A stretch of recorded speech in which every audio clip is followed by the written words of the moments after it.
Saim channel. இன்னைக்கு நம்ம பார்க்க போற ரெசிபி என்னன்னு பாத்தீங்கன்னா மும்பை ஸ்ட்ரீட் ஃபுட்டோட ரொம்பவே ஃபேமஸான பாவ் பாஜி.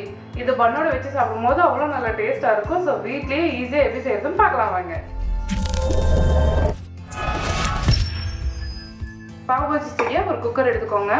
இதுல cauliflower 1 cup, carrot 1/2 cup, beans 10 நறுக்கி சேர்த்துக்கோங்க, உருளைக்கிழங்கு 2, பீட்ரூட் 1, பச்சை பட்டாணி 1/2 கப், குடைமிளகாய் 1/2 கப், உப்பு 1/2 டேபிள் ஸ்பூன். எல்லா காய்களையும் சேர்த்ததுக்கு அப்புறமா 1 கப் தண்ணீர் எல்லாத்தையும் சேர்த்துட்டு லாஸ்டா வெண்ணெய் 1 டேபிள் ஸ்பூன் சேர்த்துட்டு மூடி போட்டு மூடிடுங்க. காய்கள்லாம் நல்லா வேகட்டும். விசில் போட்டுட்டு 3ல இருந்து 4 விசில் விட்டுருங்க.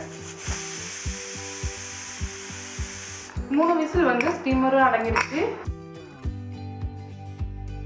காய்கள்லாம் நல்லா வெந்திருக்கு.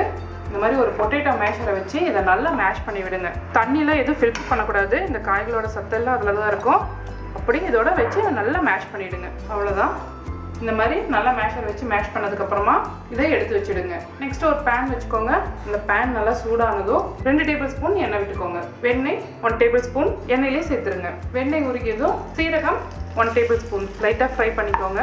பெரிய வெங்காயம் 1 பொடியாக நறுக்கியிருக்கேன். இதில் சேர்த்துட்டு லைட்டாக வதக்கி விட்டுக்கோங்க. வெங்காயம் நல்லா வதங்கியதும் 1 டேபிள் ஸ்பூன் இஞ்சி பூண்டு விழுது பச்சை வாசனை போகிற வரைக்கும் வதக்கிக்கோங்க.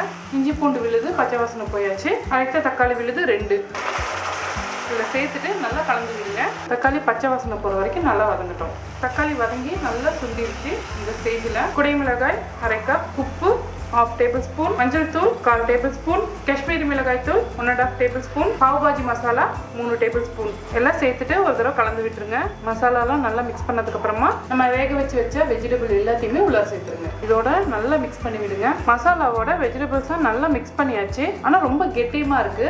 அதனால 1/2 கப் தண்ணி இதில் சேர்த்து நல்லா கொதிக்க விட்டுருங்க. ஓரளவுக்கு தண்ணி சுண்டினதுக்கு அப்புறமா மிளகாய் தூள் 1 டேபிள் ஸ்பூன் சேர்த்துட்டு இதை நல்லா கலந்து விட்டுருங்க. இந்த அளவுக்கு கொஞ்சம் திக்கா வரணும். ஃபைனலாக கொஞ்சம் லெமன் ஜூஸ், கொஞ்சமா கஸ்தூரி மேத்தி இதை இந்த மாதிரி க்ரஷ் பண்ணி போட்டுக்கோங்க. சேர்த்துட்டு இந்த மாதிரி நல்லா ஒரு தடவை மிக்ஸ் பண்ணி விட்டுருங்க. ஃபைனலாக மறுபடியும் பொட்டேட்டோ மேஷரை வச்சு இந்த மாதிரி நல்லா மேஷ் பண்ணிக்கோங்க. அவ்வளோதான், நல்லா மேஷ் பண்ணியாச்சு. பாவ் பாஜிக்கு இந்த அளவுக்கு திக்னஸ், இந்த அளவுக்கு கூலாக இருக்கணும். அதுதான் கரெக்டாக இருக்கும். அப்போ தான் நம்ம அந்த பன்னோட வச்சு சாப்பிடும்போது ரொம்ப நல்லா இருக்கும். அதை எடுத்து சாப்பிட முடியும். அடுத்ததான் பாவ் பாஜி பன் இந்த மாதிரி இருக்கும். இதை வந்து சென்டரில் கட் பண்ணிடுங்க. இந்த மாதிரி ஓப்பன் பண்ணி வச்சுக்கோங்க. அடுத்ததான் இந்த மாதிரி ஒரு தோசைக்கல்லை நல்லா சூடு பண்ணிக்கோங்க. இதில் நல்லா ஒரு பெரிய சைஸ் பட்டரை உள்ள போட்டிருக்கேன். நம்ம கட் பண்ணி வச்சிருந்த பாவ் பாஜியை அப்படியே உள்ள சேர்த்து நல்லா ஸ்ப்ரெட் பண்ணி விடுங்க. அவ்வளோதான், பன்னு ரெடி ஆயிடுச்சு. இப்போ பிளேட்டிங் பண்ண ஆரம்பிச்சிடலாம். ஃபர்ஸ்ட்டு பாவ் பாஜி மசாலா, அடுத்து நறுக்கின வெங்காயம், அடுத்ததாக நறுக்கின கொத்தமல்லி இலை, ஃபைனலாக ஒரு துண்டு பட்டர். நம்ம டோஸ்ட் பண்ண வச்சிடுங்க. வாவ், அவ்வளோதான், நம்மளோட சூப்பரான பாவ் பாஜி பிளேட் ரெடி ஆயிடுச்சு. பார்க்கவே கலர்ஃபுல்லாக அப்படியே இருக்கு.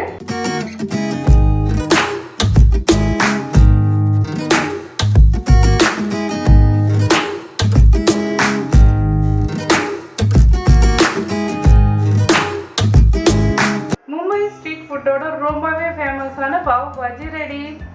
இதை நம்ம சீக்கிரமாகவே செஞ்சு முடிச்சிட்டோம். இதை நம்ம டேஸ்ட் பண்ணி பார்க்கலாம். இந்த பட்டரை லைட்டாக அப்படியே டிப் பண்ணி எடுத்து அந்த ஆனியனோட சாப்பிட்ணும். அப்படியே மும்பையில் ஸ்ட்ரீட் ஃபுட்டில் சாப்பிட்ற மாதிரியே இருக்குது. அதே டேஸ்ட்டு அதே மாதிரியே இருக்குது.